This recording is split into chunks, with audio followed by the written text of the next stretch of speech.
சென்னை கொடுங்கையூர் பகுதியில் அதிகாலை நேரங்களிலேயே சட்டவிரோதமாக மது விற்பனை நடைபெறுவதாக குற்றச்சாட்டு எழுந்த நிலையில் பாமக வேட்பாளர் திலகபாமா நேரில் சென்று பார்வையிட்டார்.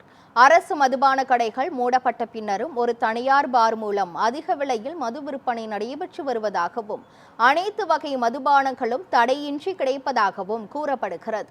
இதனால் அதிகாலை முதலே மது அருந்த வருவோர் திரண்டு வருவதுடன் சிலர் பொதுமக்களுக்கு இடையூறு விளைவிக்கும் செயல்களில் ஈடுபடுவதால் அந்த பகுதி மக்கள் அவதியடைந்து உள்ளதாக தெரிவிக்கின்றனர்.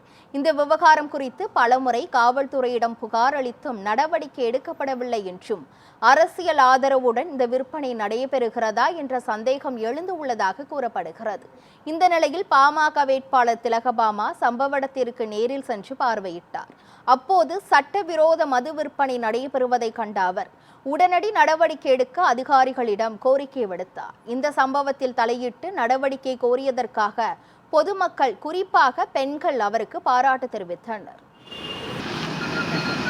இந்த